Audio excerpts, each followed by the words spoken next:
Hey guys, welcome to MRCS Hacks, and today we're going to be covering the trigeminal nerve. I think this is the most difficult cranial nerve to understand. This has tons of branches, 3 divisions, and it does all sorts of things. So I'm going to try and break it down in the best way possible, and I think this one will require a bit of time from you guys. It surely did for me.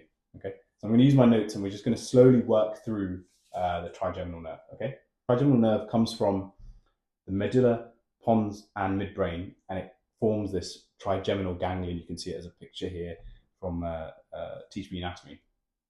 And it has 3 main divisions, okay? The most important thing to understand is that the first 2 divisions are only sensory, and the last division has a motor component to it. The trigeminal nerve's first nerve is the ophthalmic division. Ophthalmic nerve. And it has 3 main branches. The first one is the frontal nerve, which supplies air sensation to like this area of the face. Okay. The next one is the lacrimal nerve.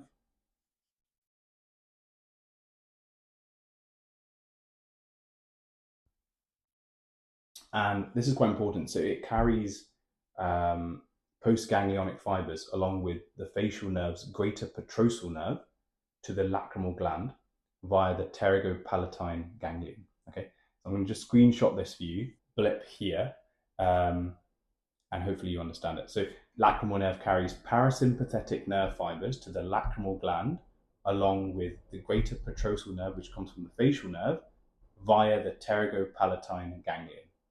Okay. Now, the third nerve is nasociliary, and it provides ciliary branches sensation to the eyeball, and it also carries sympathetic nerve supply that travels via the supracervical ganglion with the internal carotid through the cavernous sinus to supply sympathetic supply to the eye. Okay, and otherwise it supplies the lateral aspect of the nose. These are important things, but there's too much for me to write on this diagram. So these are important things. You can go back and re-listen to this aspect. The next nerve that you want to talk about is, so this is V1, this is V2. The next nerve is the maxillary division, so the maxillary nerve. And it gives off 4 main branches. So the first one is the infraorbital nerve.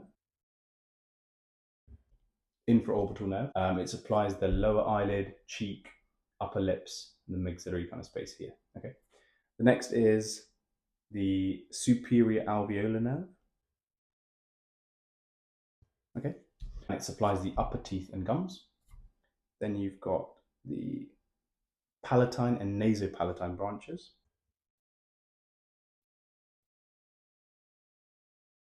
And they supply the palate, the roof of the pharynx, and the nasal mucosa, including the septum in the middle. Okay. And the last branch of this is the zygomatic, and this supplies the lateral part of the cheek, and it's called the zygomatic facial and temporal nerve. Okay, so zygomatic, along with the lacrimal nerve, travels with the greater petrosal nerve to the lacrimal glands. Okay, bear with me, this is a lot to take in. And the third division that you need to know of is the mandibular nerve, and this has both motor and sensory supply. Okay, the first branch of this is the buccal or buccal nerve, I don't know how to pronounce it. Next is the auriculotemporal nerve. Okay, and this is quite important because it supplies the sensation to the external ear and outer part of the tympanic membrane. The lesser petrosal nerve from the glossopharyngeal nerve travels via the optic ganglion, then through the auriculotemporal nerve to carry parasympathetic fibers to the parotid gland. Which nerves have carried parasympathetic fibers so far? So you've got lacrimal nerve, the zygomatic nerve, and the auriculotemporal nerve. Okay. Moving on, the next branch is the inferior alveolar nerve, and this supplies the lower teeth, It also gives off the mental nerve, which enters the mental foramen, which is a small kind of hole in the mandible bone. It also gives off two important branches to the mylohyoid muscle, which sits at the front of your face underneath your chin, and the anterior belly of your digastric. Okay.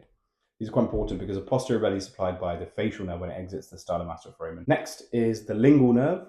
Now, the lingual nerve carries normal sensation to the anterior two-thirds of the tongue.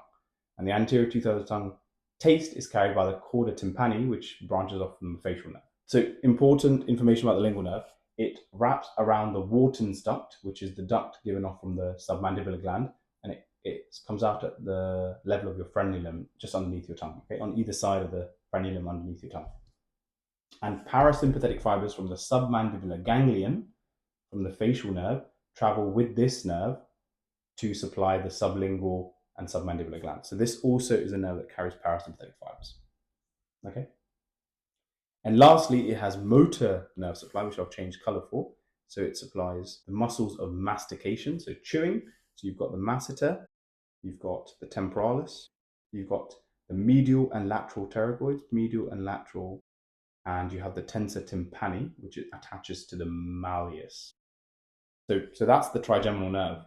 A good thing to know that I forgot to mention was where these three divisions leave the brain.